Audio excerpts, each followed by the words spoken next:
The Fantasy Football Podcast on the Sports Gambling Podcast Network is presented by WynnBET. WynnBET is now live in Arizona, Colorado, Indiana, Louisiana, Michigan, New Jersey, New York, Tennessee, and Virginia. From boosted same-game parlays to live in-game odds, WynnBET has what you need to win. Sign up today, bet $100 and get $100 at sportsgamblingpodcast.com/WynnBET. That's sportsgamblingpodcast.com/WYNNBET. State restrictions apply. We're also brought to you by SGPN's Big Game Squares contest, $1,000 prize pool, and it's completely free to enter. Just go to sportsgamblingpodcast.com/squares to enter today. We're also brought to you by SGPN's Big Game Bingo. It's a $57 SGPN gift card for every bingo hit. That's exclusively on the SGPN app. And welcome in to the Fantasy Football Podcast presented by the Sports Gambling Podcast Network, the mothership. I'm your host, Justin Bruni. Joining me as always is my co-host, Mr. Andrew TD King. Rob, how are we doing, sir? Hey, man, doing pretty good. Feeling a little under the weather, but, always talking some fantasy, gets me in a good spirit here. I like today's topic a lot, with the running back reviews, because I think this is definitely one of the positions that can make or break you in the early part of the drafts. So I'm excited to dive into it a little bit here and, see if we can maybe do a little preview as well on who we think maybe will be top two, round running backs this year. Yeah, absolutely. Going to go through the RB1s from this season, rank and review them. Pretty much how they, overcame or shot up on their ADP, whichever it was, or maybe they underperformed, probably more in the RB2 conversation. But, we still got a lot going on here. We got a lot of recent news going on in the NFL. Of course, we've got the Chiefs and the Eagles go into the Super Bowl. Who's your early Super Bowl pick? Oh, man. Well, as a Washington fan, most certainly isn't the Eagles. So let's go Chiefs, Yeah, of course. I mean, I'm not a fool to realize that the Eagles probably have a better team everywhere except for tight end and quarterback. I think it's going to be a really good matchup. I do lean the under for the total, but I have already bet the Chiefs plus 2.5 when it came out, like hours after the games ended last weekend. So I am already invested in the Chiefs and invested in the under. I can't wait to dive into the props. There's a lot of people talking about props. I think the props are a pretty cool thing to do for the Super Bowl. But yeah, early lean, fuck the Eagles. It's all about the Chiefs, baby. I'm also not an Eagles fan, but either way, I would be going with the Chiefs. Just always really big on Patrick Mahomes. Hard to get me off of him when, especially if you're going to give him to me as a dog. It's very difficult for me to not bet him. So, and then we've got some other news. Tom Brady, he retired. For now, finally, at least. Yeah, I mean, it's February. We'll see what happens in a couple. Yeah, there's a lot of time to become bored from now to the start of football. So yeah, we'll see. Well, over the same under thing last year. Over under hanging out with his kids. 2 months before he comes back. I'm gonna say it's over, but okay, it's still we can't rule it out entirely, right? So I'll take the over, but. It's just for fun's sake. He's going to do it again. It's the next Brett Favre. It's going to, he'll come back mid-season. Honestly, I until he's in the booth. I think is he signed with NBC? Someone has a huge offer already. I don't. Yeah, I think you're right. I think it's Fox. Actually, I don't remember. It's 10 years, $375 million. I know that. It's a lot of money. That's for sure. Until he's up there doing that every game, it's until I see that, anything could happen. But I'm going to say that he probably sails out. What do you think about the Buccaneers and now their prospects at the quarterback position? I mean, we reviewed, Tom Brady in the quarterback reviews section of our new booking here, but not coming back now. Where should they go? Yeah. I mean, obviously the Bucs, Kyle Trask probably isn't the answer. I'm going to lean that they probably end up getting, somebody of Derek Carr. You had mentioned Jimmy G before the show when we were talking about it. So sure. I think a veteran guy probably goes there. If not, then they're going to have to draft somebody, because I think we saw a little bit of Kyle Trask. And again, I don't think it was enough of a sample size to really rule him out, but I also don't think that he's the answer. So we'll see. But I do end up thinking, if I'm betting on it, I bet that they go ahead and get one of the free agent veteran guys that are out there. Yeah, I'm guessing so. I'm thinking Jimmy's going to be in play. I mean, if worse comes to worse, they could maybe go after Carson Wentz once he gets cut by your team. Oh God, anywhere You but know, Washington's fine with me. I don't know. I just feel like there's going to be like some worst case scenarios. You remember a little starting quarterback by the name of Jacoby Brissett? Hey, I mean, that's not awful. You know what I mean? Like, you never know in this league. Like, people said, "Oh well, Jacoby Brissett, he's good enough to be a starter this year." Same thing with Marcus Mariota and Baker Mayfield. Yeah, So and there's some guys that aren't quite available yet. Like Sam Darnold, I think is somebody that could become available yeah, because I sure, think they do sure. something there. So there's guys that are on teams right now that, as Carson Wentz, as you alluded to, like guys like that I think could Mm-hmm. potentially be kick the tires on essentially. So we'll see. But yeah, I really don't think that they just draft somebody and stick them in there. I really think they get a veteran. It makes sense, with where the team is at right now. They don't feel, even without Tom Brady, like a rebuild project, with where Godwin and Evans are right now. They had just signed Leonard Fournette. Maybe he's a cap casualty in this situation because, may not feel like, his services are a necessity at this point. And he's a pretty big cap hit. So we'll see what happens there. But yeah, I would assume right now, yeah, Derek Carr and Jimmy G are probably at the top of their, to-do list or their call list. Yep. And then we also had an interesting trade. Sean Payton traded from the Saints for not just a first, Andrew, but a first and a second round pick. What the hell? Like, what? That's awesome. That's fantastic for the Saints. Good job. Like, what? This guy left us just holding the bag, and we got a couple of top picks out of him. Like, it's a pretty good situation for them. But Sean Payton's got a lot of work to do. How are you reacting to this? Yeah. I mean, I think it's much better than Nathaniel Hackett. I don't think it's good though. I think that he's probably a bottom half coach on this team. I don't know if they went out and got him thinking we already had, or he was a short QB quarterback before. Maybe he can come in and do the same thing with another short QB. Different team, Sure. different style of team, than what he has Mm-hmm. been used to on the Saints. I think the Broncos have a good, talented offensive team that he can do something with. I don't think that they're going to make the big move this year. And unfortunately, they already shot themselves in the foot, moving forward, at least for 2 years with draft picks and Mm-hmm. stuff. So I'm not sure exactly what, how this is all going to play out, but I think it's an okay move, but I'm never a fan of giving up draft picks for a coach. I mean, the coach helps the team, but not Mm-hmm. not truly, right? Like you need good players on the field. You need a And good that's staff, just really. I mean, it's not just about the head coach. I mean, there's so many coaches on a football team. You know what I mean?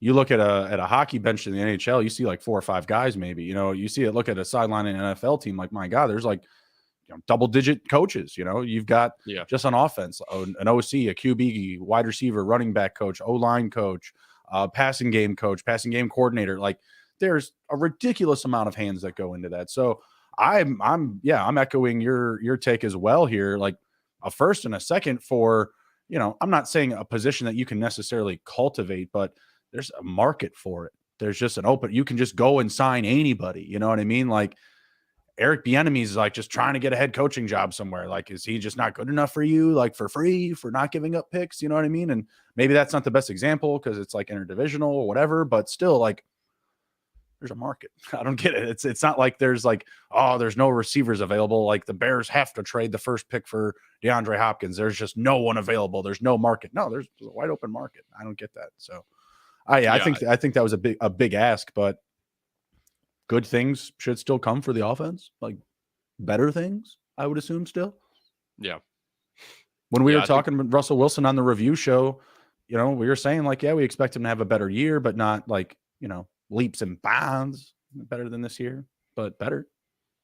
Yeah, definitely. And again, I think the Hackett thing was so screwed up that they just saw Sean Payton and they're like, oh man, like he's a Super Bowl winning coach. Like, I think he could Yeah. really do it here. And they just decided, like, in their minds, we definitely want him. It doesn't matter what it costs. And I think that's, they had their blinders on for Peyton, I think, now I did Right. read a report that they tried to get D'Amico Ryans, That obviously that would have been much better in my eyes, for free, first off. And D'Amico Ryans has been lights out with the Niners defense, and obviously the Broncos defense is very good as well. So I think that would have been a slam dunk signing for them. But Sean Payton, good signing. I hate what they gave up for him. So I think the value there, his draft capital, awful. Like it's just his value, ADP, terrible. Like one of those picks, I'm like, I kind of brush it off because I know they got a mess of picks from the Seahawks, in the Wilson exchange, right? So, or they lost a bunch of picks. Yeah, the way around. They lost a bunch. They got it was a draft pick. Their first round that they just gave for Peyton was one that like traveled around. It like went to like 2 or 3 different teams. I can't remember what the teams were before it came back to them in a trade. Oh, it was from the Dolphins when they gave up Bradley Chubb. Oh, okay. So, I mean, again, I'm not a fan of the whole draft pick for a coach thing, but to each his own. I mean, can they really be worse than last year? I mean, just I don't know.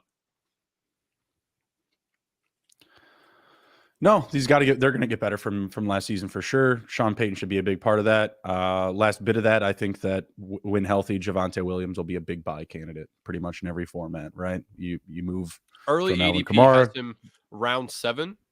Javonte, by the way, that's awesome. That's pretty good. So that's pretty good. If I told you Breece Hall is currently in the ADP range of round 3 and Javonte round 7, who do you prefer? They're both coming off of injury. I'll take Javonte. Exactly. And you look. Well, yeah, and just look at the situation. You have Nathaniel Hackett going there. When does Nathaniel Hackett ever overfed a running back? Look at AJ Dillon. Look at Aaron Jones. You know what I mean? There was the split between Gordon and Williams. You know what I mean? No good. Yeah. Not a good situation for Breece. Yeah, I was looking at early ADPs yesterday, and that one stuck out to me a lot with these running backs, right? I'm just like, Jesus, right. He's going 4 rounds later, and they're similar in my eyes.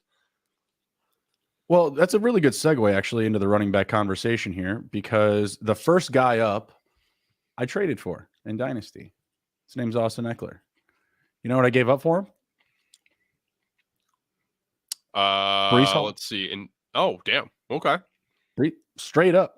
The guy asked me at first. We went back and forth a little bit. He asked me for Breece Hall and a second for Eckler, and I was like, "Nah, I'll take Eckler and one of your seconds for my Breece Hall." And he was like, "No, let's exchange Breece Hall and Eckler for both of our seconds." And I said, "All right, no, I'm not doing what? No, I'm not doing that." And then he just came back with it straight up, and I was like, "All right, let's go, let's ride." I'll take that. I'll take the RB1 on a team that's a team where I already have Derrick Henry, team where I already have Travis Kelce, CeeDee Lamb. I mean, it's dynasty format, so I'm good with it. And so how do you feel about the coming new back? OC? Kellen Moore? Yeah. Not too worried about it. I mean, he was talking up Josh Kelly a little bit. Jesus. That's not ideal for the Eckler situation, but I mean, I'm not going to buy into that. I'm not going to buy that, Eckler is Zeke somehow. You know what I mean? And Josh Kelly's about to come in all Tony Pollard style and just steal a show. I ain't falling for that. No. I think it's a good move. I mean, obviously they just want different things on the offense. We've seen Kellen Moore in that offense for Dallas specifically, get a lot of speed out of the backfield. You would just probably see, some more unique, takes for Eckler, in a couple of different ways that they would use him if they weren't using him, i.e. everything they just got out of Tony Pollard in Dallas. So yeah, I think that's a good thing. Austin Eckler, 5-star season, by the way, just, cranking out the reviews here. 316 fantasy points in this format. What is it? 1,600 all-purpose yards. Where are we at on catches? Led all running backs with catches with 107. The next closest was CMC with 85. CMC had more rushing yards, but I believe Eckler had more total touchdowns. Eckler had 18 total touchdowns this season. Absolutely ridiculous. And actually 13 of them were rushing. That's pretty solid. You were drafting him as, one of your top guys. So he just played up to his ADP, maybe even a little bit better than, because he was probably RB2 or 3 off the board. Yeah, I think he was going roughly around like ADP like 9 to 11. So yeah, I think No, let's see, it would have been Christian McCaffrey and then yeah, probably him. Maybe somebody took no, Dalvin Cook. Jonathan Taylor was still the Oh, 101. that's right. That's right. Yep. Yeah. So So I guess Taylor, he would have been CMC, third probably. Eckler. Yeah. Yeah. That's what I was saying. Like, pending your selection of your poison, as they say, between Eckler and CMC, because of course people were still timid about CMC, coming back from injury, etc. So that was all up in the air. But Eckler absolutely brought it home, and I don't think that we should be expecting a slowdown necessarily anytime soon. 27 or 28 years old, Mr. Eckler. Oh, that's a good question. Right here, age 27. Yep. age 27. I believe there's a bit of a fall off at 28. So I don't know if now is the time necessarily to jump ship. I'm certainly grateful for the gentleman that was, just willing to give him to me for a guy that's still on the IR. I really appreciate that. If you were in a dynasty startup next season, Bijan Robinson, Breece Hall, or Austin Eckler, who would you want? Ooh, startup, huh? You're looking at like, the elite youth, age combined with talent versus experience and just, win now ability. I guess it really depends on where Robinson goes. If he's in a good spot, I'd probably take him. If not, it's Eckler. Breece Hall's probably third, no matter what for me there. Same here. I think it's always going to be up to your draft position, right? Yeah. If you get Eckler at better value, which people are doing in Dynasty, I would go that way. I mean, obviously, you're talking about like 5 years of separation between these guys, and in running back years, that's at like a couple of decades. So obviously, nothing to take lightly. Drafting youth in a Dynasty format, certainly appreciate that, but if you get Eckler at better value, it's just nothing to be upset about. It's nothing to kick away. Anything less than a 5-star review from you, sir? Nope, 5-star. I mean, you already hit on it. Where you drafted him, he still, gave you good value at his ADP. He obviously was the RB1, so you can't really. I feel like you can't give him anything but a 5. I mean, again, like Right. it's not like he killed you by He's any the means, dude. and he had top 12 finishes in like 80 to 85% of every week. So, or I'm sorry, yeah, of the weeks that he played, obviously all year he was like an RB1, like 80 to 85%. That's fantastic. So, yeah, 5 stars for me. Easy peasy. Moving on to Mr. CMC. Pretty interesting season. Leaves the team he was drafted by, goes on a crazy run with the Niners all the way to the NFC Championship. Not quite enough, right? 11 straight wins before this last loss. Again, I don't know how we get off of a 5-star rating for him this season. I think early on it was a little bit disappointing, but I don't think that there's really much to hold against him. He was just not in a great situation. In what is it? 3 out of his first 5 weeks, he still rushed for under 60 yards. It's not really CMC like, but he was playing on a bad team, not in a very good situation.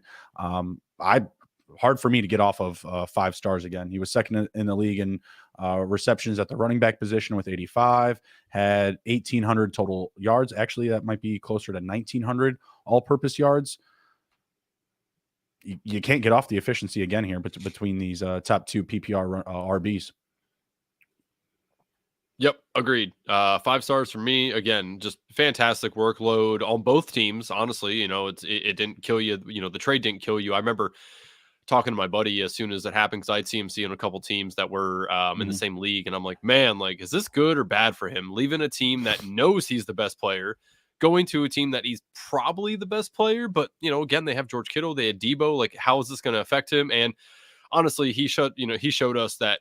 What was it, the first or second week he was there, that he had the passing touchdown, rushing touchdown, and receiving touchdown? It was the touchdown? Second week. Second week, like, yeah. Like, so they showed us pretty quick that like CMC was going to be the guy for them. So there was no concern there. And again, like, he was fantastic. He had a bunch of top 12 finishes, throughout the year as well. So he was a running back 1. I think it was like 65 to 70% of the time. Also fantastic. So again, like, he didn't kill you by any means. He gave you enough points for that where you drafted him. He was still valuable, and he didn't hurt you by his ADP. So, yeah, 5 stars for me here again. Yeah, pretty easy one there. Someone we're definitely going to be targeting in drafts early on again next year. If you are, first on the clock, would you go CMC or Eckler? It's in a redraft format. Depending on what the Niners do at quarterback, like if it's Trey Lance, man, you know what? No, I don't know. I feel like if there's an inexperienced QB there, I mean, everything's still gravy. I mean, yeah, he never had a quarterback in Carolina. Yeah, he never had a guy. I was just about to say, I was thinking it through. I'm like, you know what? No, it's CMC no matter what for me. It doesn't matter if it's Trey Lance or obviously it's not Jimmy G. They already said that they're not keeping him, so it doesn't really matter to me who it is. Yeah, CMC is going to get the workload. It's for me, it's more the scheme, right? With Kyle Shanahan, like you can take anybody off the street and have them get 1,000 yards in this offense. It's just crazy how he's able to do that, and that's why I was so high on Tyrion Davis-Price in best ball last year. He was by far my most drafted. Now, of course, he never saw the field, which sucked. Elijah Mitchell was mine. Oh God, right? Like you just talk yourself into like, okay, you know what? If he's the main guy, like he's gonna go off. He's at a good spot here. He's great, ADP. So yeah, I mean, Christian McCaffrey's still gonna be the guy. He didn't show any signs of slowing down. Obviously, he had that like calf issue towards the last 2 games that they were keeping that heat on it and stuff. But he has all off season to really get that back to 100% as well. So yeah, it'll be CMC for me. I feel like the sentiment is the same for me. I think when you just look at the offense, you have weapons everywhere. I feel like the Chargers are getting a little bit older. Keenan Allen, I mean, you have a young QB, of course, but I feel like the offense is still going to be run, specifically through Eckler. I just don't know if I trust the weapons around him as much as I do the weapons in San Francisco. Next up, we have is Josh Jacobs. That's a surprise. Yeah. Ran all over the place. I believe he was second in the league in total attempts behind Derrick Henry. That's correct. 349 for Henry and 340 for Josh Jacobs. He had a total of over 2,000 all-purpose yards, 2,053 all-purpose yards. Can we expect this again from him this year? And again, is this a situation you go any lower than 5? Because he absolutely crushed his ADP. Spanked it. Yeah, again, it's a 5. I don't know if he can. He's the first guy we're talking about here that I'm not sure he can finish where he did this year. Like Austin Eckler and CMC give me much more hope to finish, closer to their, to the top ADP and to the top of the list. Josh Jacobs, I'm not sure he can do it again. There's some influx in the QB there. What are they going to do? I don't really believe the Raiders are that good. I think they were a little bit better this year than what they really should have been. But Josh Jacobs, I mean, as far as his rating, I mean, yeah, you nailed it. You nailed it. Is where he was being drafted and where he finished, light years difference, way better. I mean, you can't really give him less than a 5-star. I mean, he was absolutely fantastic. Great this year, but I have my doubts moving forward. So I'd like to. He's going to be a guy I really dive into to feel like, is he going to be worth a? I assume he's going to go at least round 1 through 4. I would imagine probably lands in 3 somewhere. But yeah, I mean, I think we're going to see some big overreactions. I think we're going to see him in round 1, probably early round 2. I will be off of him if that's where he goes. Like round would be maybe end of 3-ish, 4 will probably be where I would be okay taking him. But I mean, if he's going there, I'm going to be full fade. I don't play in standard formats, but the thing that I'm looking at here says that he was the number 1 standard running back. So I know in that format, he's definitely going to be grabbed a lot. PPR, there usually is some correlation, like in the ADP and the rankings. Obviously you're getting that bump. Let me see how many total catches he had this season. 53 is nothing to kick away. That's certainly a lot more than what Derrick Henry's getting. I'll tell you that much. What is that? Derrick Henry had 33, so about another 20 catches. Oh, wow, interesting. Derrick Henry had the same amount of receiving yards, though, as Josh Jacobs. That's interesting. That's interesting. But back to Jacobs here. I mean, I definitely have to see some regression from these numbers, and whether that's just someone else like filling his spot, like a resurgence of Jonathan Taylor or someone of that level. If J.K. Dobbins is healthy for a full season, who knows? Dalvin Cook could move back up the board. There's a lot of guys around the league that could be there. Could be a younger guy. Could be Najee Harris, for all I know, he was a top 5 guy last year. He fell out of the good graces this year. So yeah, he feels like a definite regression candidate just based on like what you had said, the big question marks around the Raiders. And it just feels like this production just kind of just came out of nowhere. You know what I mean? Like, I'm not saying there wasn't a rhyme or reason about it, but it did feel like when I was watching it live, I'm just like, is this happening? Like, it felt like a flash in the pan type of season for the numbers that he put up. Hope it helps him out, whether it's, contract wise or whatever. But yeah, he's not someone that I would be buying at that ADP at the end of the first, beginning of the second. I think that would be, still a little bit too high. We haven't gotten to guys like Henry, who we just mentioned, Barkley, Ramondre Stevenson, I feel like should probably be up there. Hard to say Joe Mixon after today's news. We'll get to him in a bit. But yeah, I mean, there's just a lot of other guys I feel like I could see moving up there. A full season of even like Kenneth Walker, you know what I mean? Like he could make a top 5 run. Yeah, and last thing I want to hit on with Josh Jacobs too is it was so hard to know that he was going to do this because like the Raiders were telling us, all signs are pointing to they don't want him. I figured that he wouldn't get a lot of usage. I mean, he played what, like almost the entire like first half or whatever of that game, or the second half of the Hall of Fame game. Like, you have your star running back out there in the Hall of Fame game. That was them showcasing him for a that trade, was just right? to get him ready for all the reps he was going to take, bud. That was to get him ready for all these carries he was going to take. It looked get him like out in the Hall of Fame game. That they didn't want him, that they wanted to trade him. And I'm like, I'm gonna stay off this guy. Like, how much use is this guy really gonna get? And then he showed us, right? So it was so hard. Like, he's such an anomaly. That's football. Yeah, I'm not buying into a great season, Jacobs, but no, big sell candidate for me in dynasty formats. Someone I'm not going to be investing heavily on early in next year's drafts either. At least the way things stand right now. What if they get Aaron Rodgers though? Let me throw one last caveat in there. Oh man, I would feel better about it. I still wouldn't want to take him at that ADP. I would much more be interested in Devontae Adams. He would be a smash. He'd be a smash in the first round for so many people with him there. Yeah. I would still probably not pay that price. I would probably, like, if I was stuck at the running back wide receiver wedge in the first round, I would probably go wide receiver or just, draft Travis Kelce again if I can. If someone hasn't taken him yet, just, I'll just take the best tight end in the league. No big deal. All right. Next up, we have Derrick Henry of the Titans. Still had a great season. I mean, I don't know if I give him 5 stars, but I mean, the dude had like a ton of yards, like almost 2,000 all-purpose yards. But I just felt like there were some weeks where he disappeared for us. Do you have the numbers up for his RB1 percentage? Yeah, I do. Let's see. We have 1, 2, 3, 4, 5.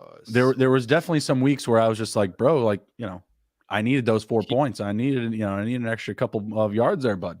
Yeah, he technically had 9, but he also finished 13th in week 18, so almost 10. So I mean, that's 50%. Still very good. I mean, he didn't really kill you. There was 2 weeks that honestly were real bad. A running back 44 finish and a running back 29. Outside of that, he never really killed you. He's just steady Eddie, right? Like, he's just what he's going to get workload wise. He's not going to catch a ton of passes. He's going to get yardage. He's going to get touchdowns. Like, he's as steady as they come. And unless they do something really drastic to show that they're going to turn into a pass first offense, I expect Derrick Henry to just kind of be what he is again next year. And I give him 4.5 stars, not quite 5, but he was very good. He didn't kill you where you drafted him. And I mean, again, like, this dude's reliable, and it's always fun watching him too, because you're like, is this going to be a game where he stiff arms somebody to hell? Like, I love seeing that shit. So it's always fun watching him. Chris Conti? Yeah. Yeah. Like, no. That was the guy for the Steelers. The guy from what was that guy's name?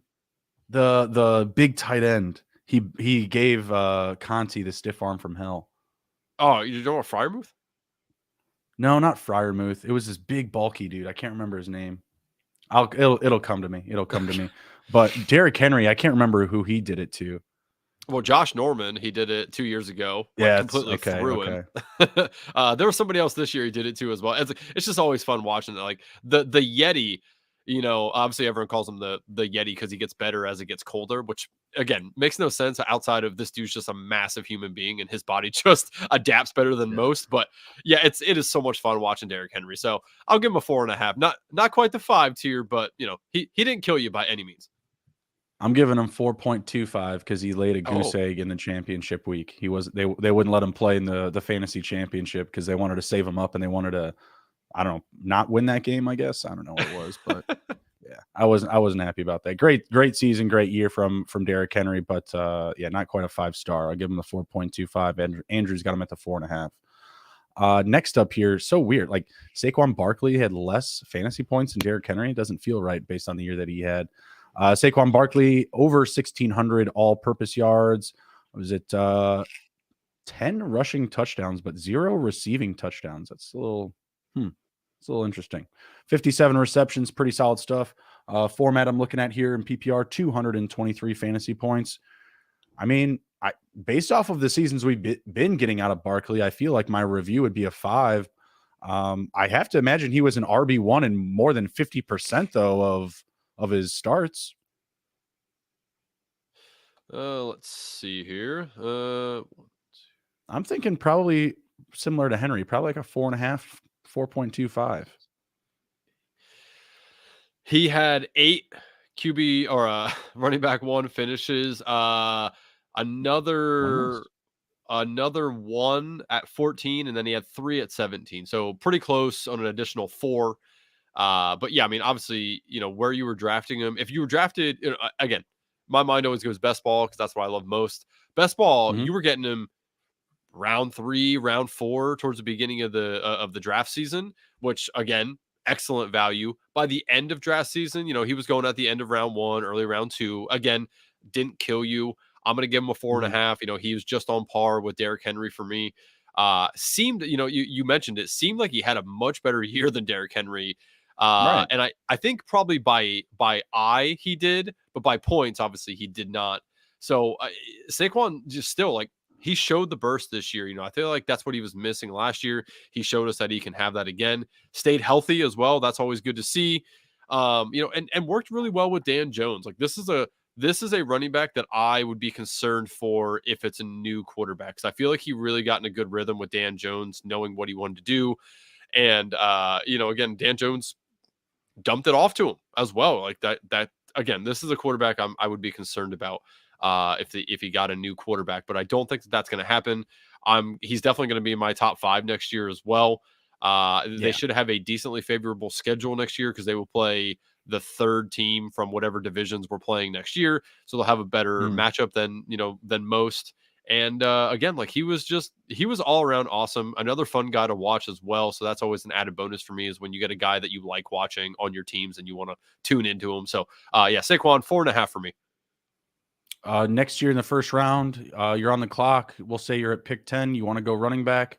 You going Josh Jacobs or Saquon Barkley? Josh Jacobs. No, I'm sorry. False. Saquon Barkley. I was about to say, yeah, that's right, Saquon, and then you were like, curveball, buddy. Saquon Barkley. It doesn't matter format either for me. It'd be both. Yeah, again, like I'm not going to fall for the Josh Jacobs hype from this season. Still going to stick with the better talent from what we've seen, tried and true for many seasons here. Give me Barkley. 4 point. Yeah, I'll go 4.5. We'll go with the same answer on that one. I feel like that's fair. Also, someone that didn't necessarily show up for you in the fantasy finals either. Just 12 carries for 58 yards in week 17 against the Colts. Not ideal. Man, this guy's not getting a 4. Nick Chubb. Like, I don't know how he finished this high, to be honest with you. It must have just been loaded from the first. Yeah, the first half of the season was what I was getting at. Yep. And I guess he did have a good week in week 18, but man, where was this guy? Like, I mean, he missed like half the season, quarter of the season. What was it? When you say missed, what do you mean? He played like game? his mark, like missed games. Like he did not deliver for his ADP, for his first round draft capital, for being the first running back on your roster. He was not that dude. I mean, the first, I think 6 or 7 games, he was absolutely amazing. And then he had fell into a pit of fire. he had 8 weeks as a RB1 with an additional 3 that were within 3 spots of a RB1.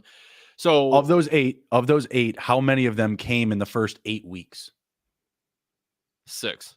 Ah, aha. Yep. And how many of them came in week 18? 1. Yeah, 1. Yeah, he was so number in the fantasy football regular season and playoffs, he only had a total of 7, and only 6 of those were in the first 8 weeks.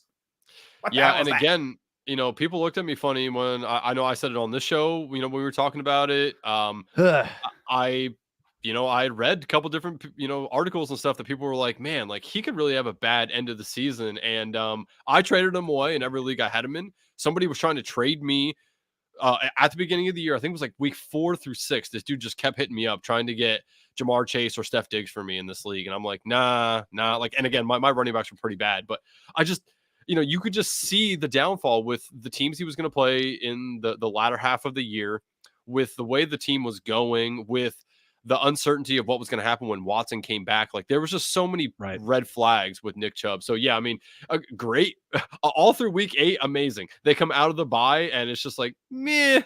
And then it just got worse and worse and worse. And then all of a sudden, week 18 comes around and he's awesome. And that didn't matter for most. So week 13 to 17, he failed to reach double-digit fantasy points.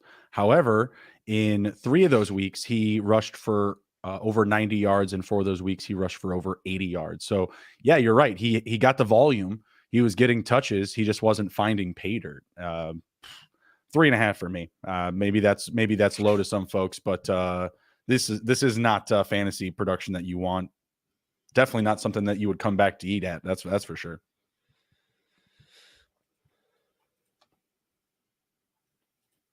You got a rating for him? Yeah, sorry. I'll give him a man, that's tough. I'll give him a 3.5.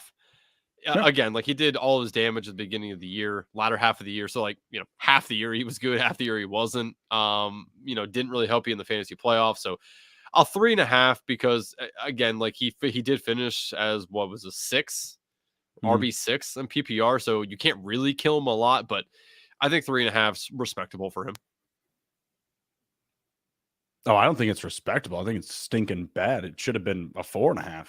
What the hell, Nick Chubb? Do better, man. Ramondre Stevenson is next.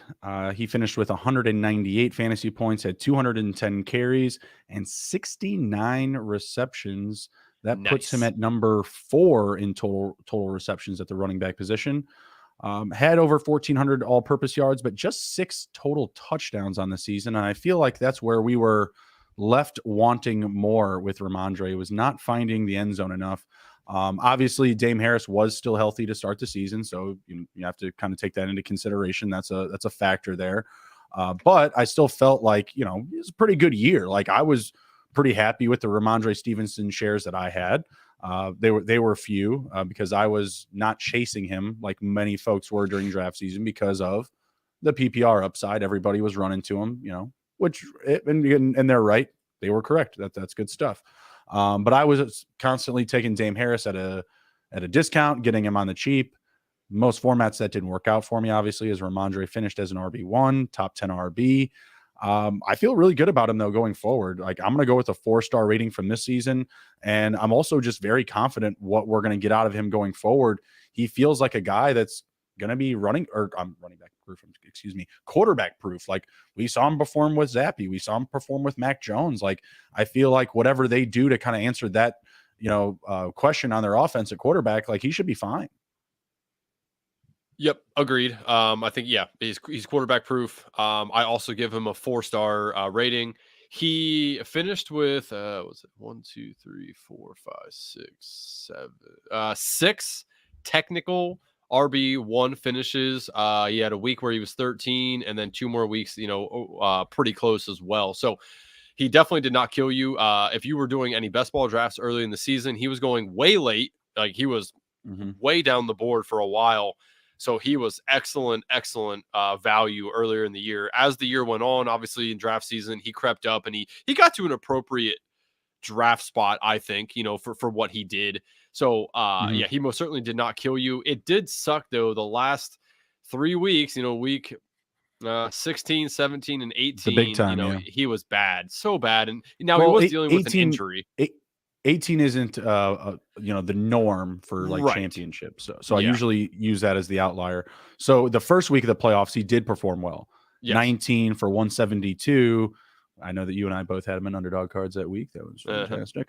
Yeah, that was a good time. Didn't feel good about it going back to the well the following week. Because I know I also did that too. I was like, yeah, let's go one more time. No, did not ride. Did not ride. We did not stay on the heater. That week you're referring to, week 16 versus Cincinnati. Just take a guess. You can see his numbers there. Just take a guess at what his weekly finish was. 52, 65. That's pretty damn bad. Remember, there's 32 teams. 32 times 2 is 64. He finished as, technically, 65. That's not even second on all teams. Like crazy. No, it's and bad. Again, he it's was bad. dealing with an injury as well. That did hinder him. I can't remember what week he actually initially got injured, but that had hindered him as well. So, because that game that he went off in week 15, he was coming in on the injury report. Was it week and then 14 he went off versus Arizona that he got hurt? I feel like I remember that. I don't remember. I don't remember, but regardless, throughout the whole season overall, he was awesome. I expect him to do the same next year, and 4-star rating for me. And this is a guy I'm actually looking forward to drafting next year. Same here. I am excited about him as well. Moving on, looks like he should be the future there for at least the short period going forward. Obviously, that's life as a running back in the NFL. So you take what you can get. But yeah, lots to be excited about. And like I said, like whatever they do with the quarterback position, I don't think there should be really any concern about his value. He would be someone that with the right dominoes to fall, I could definitely see myself like aggressively moving him up my boards early on next year. Next man up we have here is Tony Pollard. I gotta say, I think this is another 4-star one here, if not maybe even more, just based off of digging himself out of the depths of ADP. Like he wasn't a priority on anyone's to-do list this year. I mean, obviously, like there's a lot of anti-Zeke, fantasy people. Like I get that. Like you saw the slowdown. You don't see as much athleticism there. He's just kind of bowling himself forward. Becoming more of like a goal line back than a power back, if anything, right? And then like, oh, well, that means like Tony Pollard should have success. Yeah, but you probably weren't drafting him anywhere like high. Like you were throwing a chip in the pot here and there, but it wasn't someone that we had to take risks on, right? Like you didn't have to worry about overdrafting him early on. So for that, I'll give him a 4-star. Had nearly 1,400 all-purpose yards, which is crazy to say, and he had 12 total touchdowns. So maybe I'm even like downgrading him because I just gave Stevenson a 4 and he only had about half that amount of touchdowns. Yeah. Say something nice about a Cowboy. Just do it, man. Yeah. Don't hurt yourself. I'll give him a 3.99. Can't go 4 because he's a Cowboy. He gets a full star downgrade due to being a Cowboy. So sorry, Tony wait Pollard. for us to get into CeeDee Lamb conversations. Yeah. Again, like I can't say anything bad about Pollard outside of him being a Cowboy. I was high on Pollard. I'm in the camp of he's much, much better than Zeke nowadays. Obviously it really sucks that he suffered a fractured leg, I believe. That sucks for him, especially it was at the end of the year. He's probably not going to be ready for the beginning of next season. If so, he's definitely going to be limited. They'll have him on a snap count, something of that nature. So it definitely sucks for him, but he was real good, for where you were drafting him. I think if I remember correctly, he was going before Josh Jacobs, like around before Josh Jacobs, so like you could have hit on a couple of these guys real late in the draft. So I think for his ADP value, he was very good. He obviously was good. The shitty part for him was that on any given week, you weren't 100% sure how they were going to use these guys. We heard reports coming out of Dallas that like he ain't going to play more than 30 snaps in the game. Like it was kind of hard to fully trust him, but it was also hard to like, well, do I really have 2 or 3 guys that I like better than him that I'm not going to play him? So there was conundrums with him, but overall, very good. He had, 6 RB1 finishes. And maybe one other one that was decently close. It's pretty So I solid mean, for yeah, Tony Pollard coming out of again the far depths of your draft. And if yeah, you drafted him ahead of Jacobs, like tip of the cap, because I mean, I that late in the draft, I still would have gone heavy Jacobs if we're talking that late. yeah. Like it was a little surprising when I was looking at this as well. But week 11 and 13, he was the overall RB1 on the on the week. So that's pretty crazy. Okay. 2 RB1 finishes, and yeah. So I mean, again, besides being a Cowboy, everything was pretty good in my mind with Tony Pollard. So 4-star for me, or I'm sorry, 3.99 star for me, and it depending on the news we get with the injury, he'll be somebody I'd be looking for later in the drafts as a backup RB. Yeah, I could definitely see myself drafting him as my RB2 next season. Again, all things pointing in positive directions with his health and his return to the field. Next up, we have is Aaron Jones of the Packers. For now, we'll Pack, say go. Run, Aaron, run. Like, get away from this team. Both the Aarons, man. Jesus. Aaron and Aaron should head the F out of town. Man, I don't know what's going on with the Packers. I mean, Aaron Jones, definitely a disappointment to his ADP. Still finished as a top 10 running back, but he was being drafted well ahead of guys like Pollard, Stevenson, even Josh Jacobs, right? So, like, he should have finished ahead of these guys. Like, if you're telling me that all of these guys finished ahead of Aaron Jones, I would have assumed that he had suffered like a significant injury. And he was playing hurt for some of this season, but realistically, it was just a stagnant offense, bad play calling, and not getting the rock enough. I mean, this is a guy who is splitting work, and he still rushed for over 1,000 yards, 1,121 rushing yards, nearly 400 receiving yards at 395 on 59 catches. Only 7 total touchdowns for Aaron Jones. I've seen games where he's gotten half of that. Like, his usage is absolutely irresponsible on a football level. Like, if he's healthy and ready to run, like, you got to get this guy involved. I know I was in the camp of, they're going to use him like a receiver. They're going to get him the touches that he's going to need because they don't have an offense that's high flying. They're losing Devontae Adams. They're going to need to supplement that production. Did they? No. They were like, we'll just run the ball more. And look where it got them. Out of the playoffs. Bums. That's my Packers hate. So that's just some of that spewing out. I if I don't keep mine as hidden as yours, Really. I don't know what to tell you. But I will go. I'm not going 4. That's for certain. We gave Tony Pollard a 4, mostly based off of his production versus ADP. Right, Aaron Jones, not living it up for me. I got to go.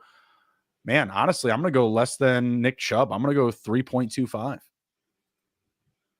He was serviceable. Like, there was weeks he was like decent. Like he won you some weeks for sure, but probably more often than not, he was a casualty in your lineup. Yeah, agreed. 3.25. He had 6 weeks as an RB1. Again, finished as a top 10 guy. Like, that doesn't kill you. Where you took him, though, you're obviously looking for a little bit more production, a little bit, more touchdowns. It's just there was issues with this offense throughout the year, and again, you already mentioned it. The usage for him is just criminal. Like, this man is very good, both in the passing game and the running game, and they just didn't use him as much. It was like the offense was a little confused this year without Devontae Adams. It was like they weren't 100% sure like who they wanted to feature each week, and it made it a little difficult to start him. Obviously, you were doing it, in most cases, but right. I had him on a team that I had Ramondre Stevenson and CMC on, and every week I'm like, nice. Damn, who am I starting? Like, which one of these guys is going to blow up? Yeah, like, yeah. There was a flex, but it's a PPR league, and I had very good wide receivers as well in this league. So it was a really hard decision for me to make every week is between these 3 guys, and so he didn't kill you. He obviously didn't like win you many weeks as well either. So I think 3.25 is very fair for him. And I see here there's a note that it looks like he could restructure his contract to stay with the Packers this year. So we might get another year of just kind of. Why do you want to do that, Aaron? Dude, get out of there. Demand a trade, bruh. Like, come on. Like, there's so many opportunities out there just waiting for you. Just yearning for a running back like you, i.e. the Buffalo Bills. The Buffalo Bills would like think of the city of Buffalo welcoming Aaron Jones. They might just build him a street and name it after him or something like that. Just like boom, day one, you're in the family. You know what I mean? Like you're kicking back with grandpa. So who says no in this trade? Aaron Rodgers and Aaron Jones to the Raiders for Josh Jacobs and a first round pick. Who says no? Probably the Raiders. You think? They're not going to give up a first round pick for Aaron Rodgers. Probably. I don't think so. But and Aaron Jones. I mean, yeah, they're just two aging players. I don't know. Hey, man, I saw a first and a second just trade for a coach. So I mean, God only knows. I mean, I guess that could happen, but yeah, I don't know. That's a bit much. That's a little bit more Madden like. You could definitely get that done on the old Madden, smacking around the sticks. All right, we got kind of caught up there a little bit on Aaron Jones, which is fine because I mean it's a passionate conversation. You know, it's an emotional filled talk, that's for sure. Would you take him on the Bears, by the way? Just last thought. Yeah. Okay. You welcome him as a divisional foe. Yeah. Come on, Don. Yeah. I'll take A-Rod too if he wants to play backup. You like that? Yeah. I thought you liked that. All right. Next up, we got Mr. Dalvin Cook, another NFC North running back stud. I'd also love to have him on my team, the Bears. 264 carries this season, pretty solid as he's getting up there in age. 1,173 rushing yards, 295 receiving, putting him close to about 1,500 all-purpose yards. Pretty solid. Double-digit touchdowns at 10. I love it. There was just some weeks where I was just like, why isn't this guy getting more touches? Why isn't he getting more involved? Like, it wasn't as criminal as like Aaron Jones to say. It's just that I felt the offense just became property thereof Justin Jefferson. Like, and I don't know if that's what I should expect going forward, if it's just going to continue just being high flying, lights out, down the field football for the Vikings. But I mean, I still feel like that's a good situation for Dalvin Cook going forward. I'm gonna start cranking the stars back up here. I'm gonna go 4 because I feel like people were expecting a big decline from him. You know, I feel like people were really down on him this past off season. So I'm gonna give him a 4 just because I'm gonna say he stayed that dog, but I was still left wanting more. Yeah, man. Just looking at his stuff here, I guess. Oh man, yeah, it's tough. Having a hard time with the 4, huh? Yeah, like I want to give him a 4,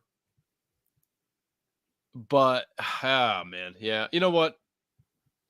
I'll still give him a 4. No, I can't do it. 3.75. Can't do it.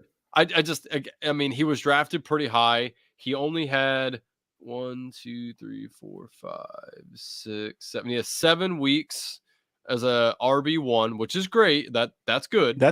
But he's more drafted much higher than a lot of these other guys. That's true. He was probably getting still draft like top 5, like redraft stock.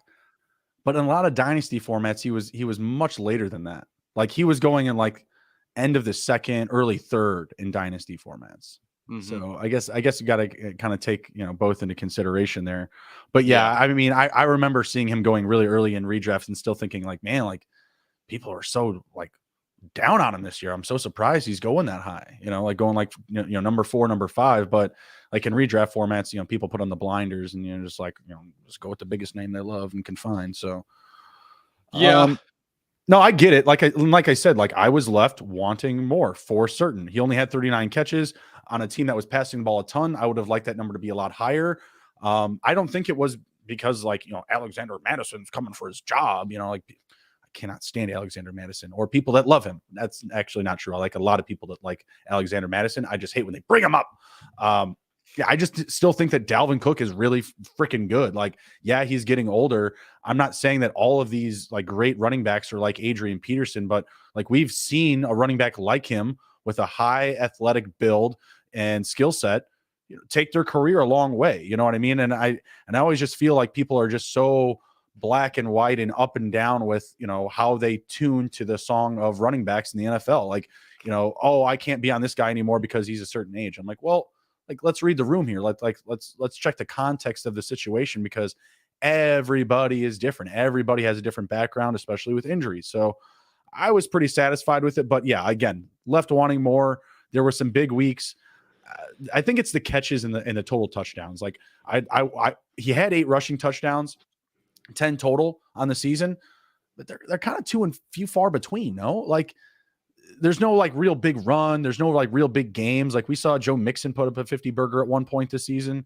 Obviously he declined off of that, but like some of these other guys like on this list, they've had like some really big moments. And I just felt like he was very above average for just about most of the season. Like, you know what I mean? There's no like just like big booming escaping weeks of production and fantasy points, but it's always keeping his cool, always keeping an even keel. Yeah. You hit on a majority of this. I mean, he was good. He wasn't great. He was serviceable. The thing I always think about is, where were you drafted? Were you valuable at your ADP?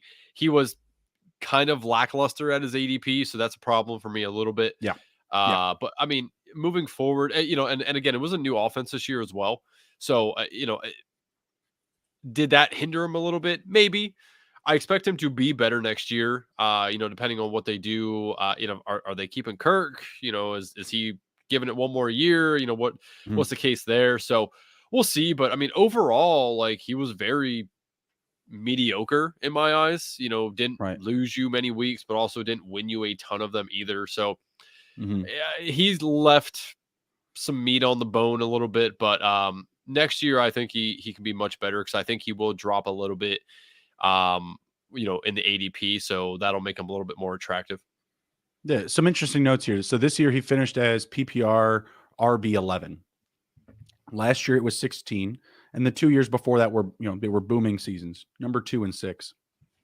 The last 2 seasons, he still has rushed for over 1,100 yards. 1,173 this season, 1,159 2 seasons ago, and this season he still had more total touchdowns than he did a year prior. So he actually improved quite a bit from last season to this year. So I'll still take that into consideration to my ranking as well. This next guy up here, he stepped in it. Big doo-doo, Mr. Joe Mixon. Looks like he is, he's brought up on some type of menacing, it's not a misdemeanor, charges, right?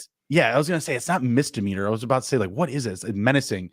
He said went menacing, up to yeah. Yeah, he went up to a young lady. He flashed his pistol and said, "I'm gonna kill you, ho," or something like that. I'm paraphrasing, but oh, yeah, that's not great, Bob. That's certainly not great, Bob. It's not great, Bob. Again, I'm paraphrasing. He said something not very nice to a young lady with a gun, with a weapon. That's not a good thing. I believe he's also been recorded while he was in college punching a woman in the face. Yes, so, I'll say this is not his first time doing something of that nature. Yeah, Joe Mixon's in some doo-doo. So we're already knocking him a star because, you got to behave, bro. Failed to rush for 1,000 yards this season, just 814 rushing yards, but he did back it up with 441 receiving yards. So he finished, under the 1,000-yard all-purpose mark on the season. Also had 60 catches. Pretty solid. You're not kicking that away. 270 total touches, which is right in Joe Mixon territory. These are good things that typically point to, reliable production. But that was just not the case. Most of this production was held up by a huge Week 9 performance where he dropped nearly a 50 burger, 153 rushing yards, and 4 rushing touchdowns, meaning that, where'd it go? He had his 9 total touchdowns. Half of them came literally in one game. I'm going to go 2.5 because you have the 3.5, and then we penalized him a star for just not being a good person. So I'm pretty low on him from this season. Again, I was in a situation where I was probably going to win a championship with him on my roster, but technically because he played for the Bengals and didn't perform in that last game, I missed out on his and Josh Allen's points. So I have to split the pot. Joe Mixon's taking 2.5 stars. It's not his fault, but I got to blame somebody. But, it is. Yeah, it is what it is. He had 1, 2, 3, 4 weeks as an RB1 with 2 others that were very close. Didn't kill you. His ADP value, I think, was appropriate for where he was being drafted. End of the first, beginning of the second. In single QB. A little later than that, he was like a 2-3 guy. Okay. So, didn't kill you, didn't help you. Left some to be desired as well. I'm going to give him a 2.75, just under 3, because, again, I can't really knock him for too many things. I mean, how many running backs got you 50 points this year on a single week? That's also pretty awesome that he's able to do that. He's, depending on what's going on here with the issues off the field, if that is going to hinder him next year, I will probably just be off of him, depending on how far down his ADP goes. Like, he's going to be a guy that's interesting to see if, let's say he gets suspended. If the price is right, Bobby. Yeah, like if he gets suspended 4 or 6 games, I might be interested actually in drafting him because he's going to fall down the boards a lot. So it really is going to depend on where NFL his ADP players is. Have great lawyers, man. That is very true. If any NFL player comes by me and starts yelling a bunch of mess, a bunch of nonsense, waving a gun, I ain't gonna bother with him. What's that gonna do me? It's gonna just give me a headache. I mean, I might be able to go get some money from him. Yeah, I was gonna say. Yeah, I get like 20 grand from him on the side, getting a nice little settlement. Like, fine, that'll change my life right around. Like, man, Joe Mixon, come knock on my door. I got some words for you. I'll get you a number of how much I'm in debt. You pay that, and we good, my man. So no, I'll just get him another menacing charge. Is what I was gonna say. Like, you need another one, buddy? Come knock on my door. I got plenty of things to say. Yeah. So I mean, again, I think he was fine. I'm interested to see where he goes next year. Obviously, he's on a very good team. The Bengals are on the rise. So don't want to knock him too much. But yeah, I'd say 2.75 is where I'd land on him. Yeah, not really high on him right now. Again, we're gonna have to wait out to see if there are some repercussions from his actions. I'm gonna guess probably not. He'll be in a good situation next year, but there could be some changes to that offense. Maybe we see T. Higgins get moved. I know that they're starting the talks about re-signing Burrow to a long-term extension, so that's going to be on the table as well. Yeah, that's just going to happen. I don't think Mixon's going to be a casualty by any means, but I feel like going forward, like they also just showed like they don't overly prioritize him.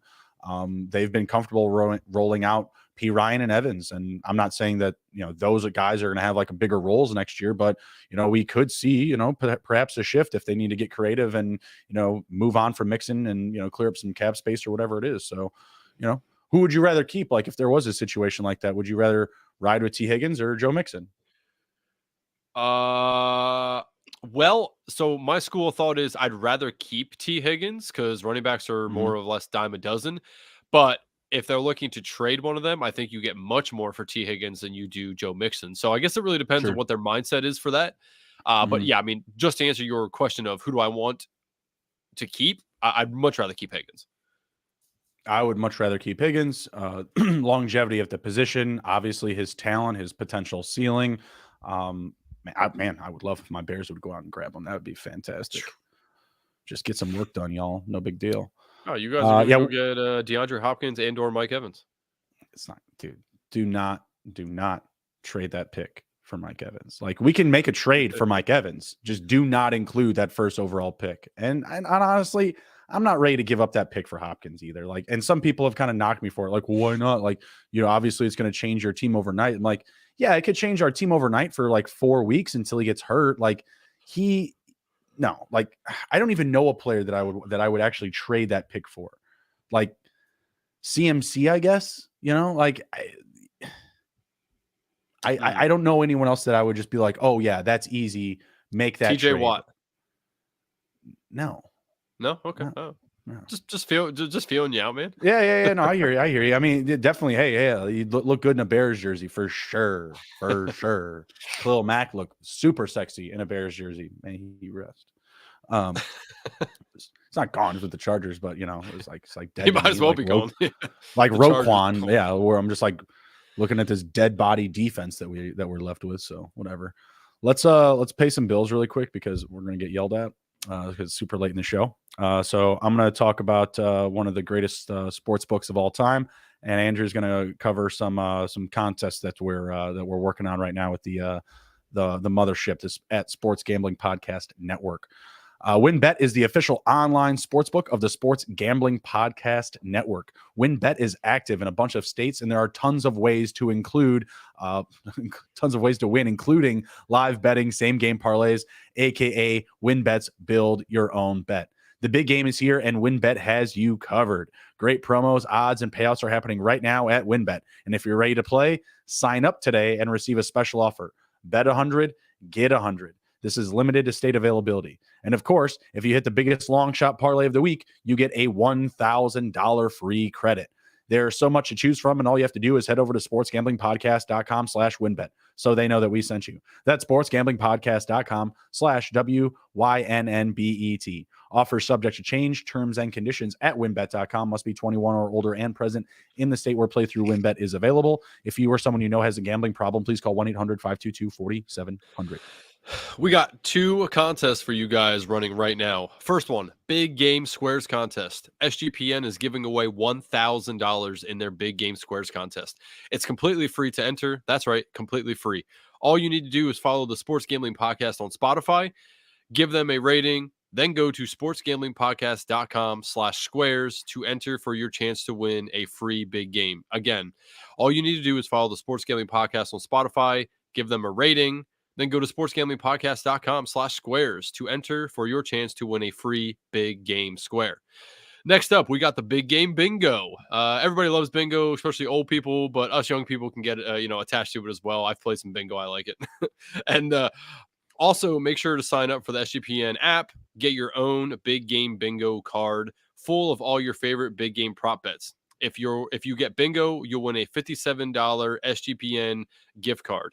Only catch is you must be subscribed to the Sports Gambling Podcast and the NFL Gambling Podcast. Again, that's Sports Gambling Podcast and the NFL Gambling Podcast on YouTube to win. Free to play and exclusively on the SGPN app. And if you're listening on Spotify, also keep in mind that the Fantasy Football Podcast is giving away a signed Michigan State University Kenneth Walker jersey.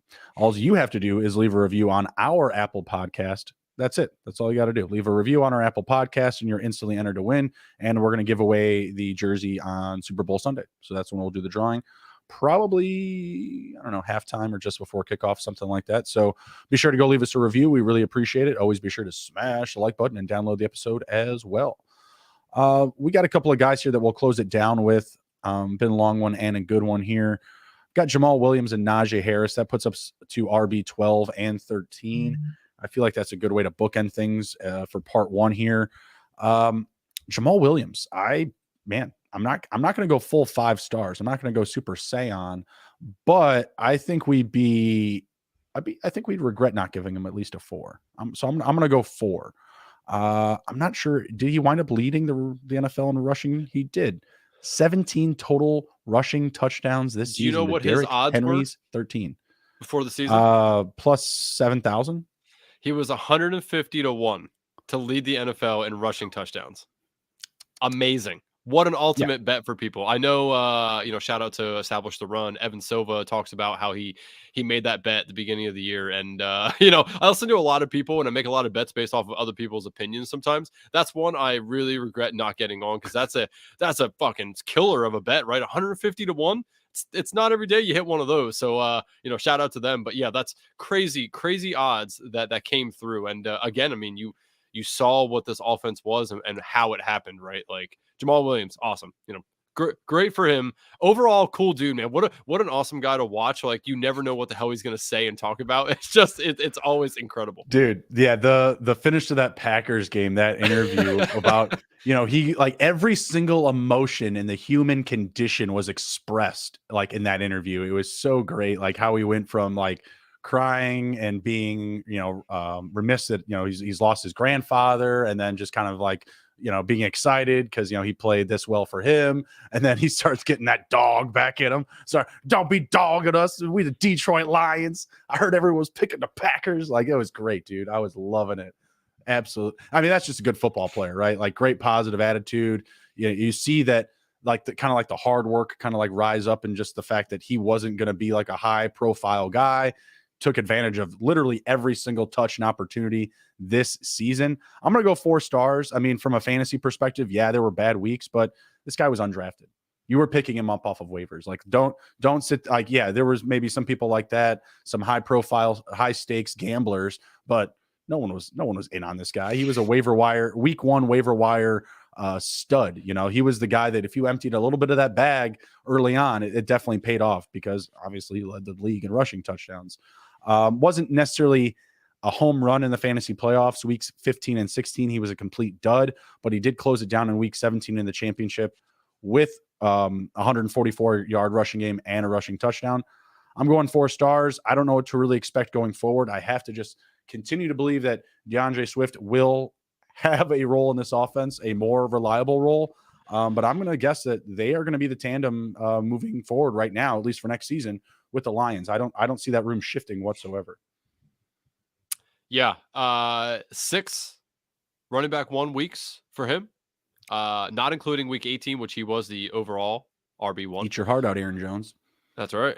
So, yeah, I mean, definitely 4 stars for me as well. Great of draft value, right? Great value at his ADP of undrafted. Whoa. I mean, just absolutely fantastic. So, I had him on a couple underdog teams, but it was not in the purpose of, oh, here's a dude. It was just stacking up on the backups. Like, this Swift has gone down before. He could go down again. This guy could just, get touches. That's it. That was the only thought there. So, like, I had somewhere it was like Breece Hall, Jamal Williams, Austin Eckler, Josh Jacobs. Like, those teams were the money makers for me as far as like running backs go. Yeah, and shout out to our colleague Emerson Beery. I mean, he had when him and I were on the Underdog show throughout the summer, this is somebody that he mentioned to me that he liked at the end of drafts, and I took his advice and definitely drafted a little bit more of Jamal Williams than I had been. And Jamal Williams he was fun to watch. He was awesome. He obviously did very well for you. He did have some weeks though that you're probably started him that he did not do very well. It was just the Lions were one of those teams that were hard to figure out who they really wanted to feature that week at the running back position. You knew that he had the goal line work, which was what you could kind of hang your hat on. But again, like, you knew that he wasn't going to get a shit ton of work between the 20s, which he really didn't. There was games he did, but a lot of them he just did not. So again, it's going to be a hard guy to draft next year, because are you going to fall into the, hey, he can do this again? Or are you going to play the safe side of, what, that was a fluke, I'm going to just let other people draft him? I mean, this is a guy I'm going to be very interested to see where he goes. That's probably the corner of the room that I'm going to stack up in. That's, leave him be. Anomaly. Awesome stuff. Big fan. Love to see it, but no thanks. Yeah. I'm good. 4 stars. Did you give him a rating? I didn't catch. Yeah, I also said 4 stars. Yep. There you go. Good stuff. All right, last guy up here. We're going to go with Najee Harris. Interesting player from this season. He did not perform well to his ADP. People were drafting him as a top 5 running back based on last year's season. He had a ton of catches playing with Ben Roethlisberger, who was just throwing the ball a crazy amount, but he actually was 5th in the league in total rushing attempts this season and finished with 1,200 all-purpose yards, just 41 catches. I'm not sure what the total was last year. You might have that. But he also had double-digit touchdowns. He had 7 rushing and 3 receiving. I actually coughed up a first-round pick. It'll be a late first for him at the trade deadline in one of my dynasty leagues. I think I'm feeling pretty good about that. Like, I feel like this offense is going to continue to get better. I'm going to give him a 3.5-star rating for the season because, again, he didn't live up to his ADP, but I'm liking what I saw down the stretch of the season, and just kind of what I'm feeling the turnaround will be like this upcoming season. Like, Kenny Pickett will be in the offense another year, be more familiar with the playbook. This was a grinded out team the second half of the season. Obviously, they started off, they were losing, they were not competing. Did they finish over 500, or was it 9-8? Oh my God, that's a good question. Let's see. Game I thought log. They got over the hump. Let's see. So they were 1-4, 2-4, 2-5, 2-6, 3-6, 3-7, 4-7, 5-7, 5-8, 6-8, 7-8, 8-8. Yeah, 9-8. Yeah, 9-8. Yeah, that was Andrew live. Go That's through the right. record of the Steelers. Bam. Behind the scenes, baby. Exactly. So yeah, I mean, like they were a grinded out type of team. That was the whole point I was getting to there. Like they finished the season strong. He finished the year strong. Like I'm feeling pretty good about him. I would like to give him a higher grade, but again, based on his ADP, like he still let us down. But complete turnaround at the quarterback position. Not in a new offense by any means, but I don't know what Matt Canada is doing up there, but it's a different vibe. They got to move on from Big Ben still. And like I said, I'm thinking that next season, this offense will take a step forward, and he could be a guy that, he finished as running back 13 on the season, but he's a guy that I feel like could get back into that top 5 conversation next year. Yeah. I think for me, he feels like a volume guy. If he gets the volume, he'll get there again. Mm-hmm. His volume was a little bit down this year from last year. He was very similar for stat wise, a little less this year than the previous year, but pretty close to the same. So, you kind of hit on it based off of where he was drafted. He didn't live up to the hype, but he also didn't kill you. I mean, there was a couple weeks that it was real bad, but early on, he put you in a big hole. Yes, early in the season, like he caused you some problems. He was the opposite of Nick Chubb. Exactly. But even at the back end of the season, like he still, in my opinion, wasn't Nick Chubb. Like, yeah, he was doing good things, but most of his production at the back end of the year was just getting in the end zone. So just like finding pay dirt. There wasn't like any big, like explosive weeks, I felt like. Yeah, he did only have 2 RB1 finishes throughout the year. Not great, Bob. But again, usage was decent. I feel, if you look at what the team did beginning of the year versus end of the year, I feel like he obviously had a better game script towards the end of the year. They were winning more games. They were leading games. That obviously helps a running back and especially a running back of his style. So I think next year we kind of need to look at that too, of where do we think the Steelers are going to be? Are they going to be winning games or not? If not, maybe drop him down a little bit, but overall, he was okay. I'm going to give him a 3, just solid 3. He's about average for me. That's okay, but I think there's better things on the horizon for him.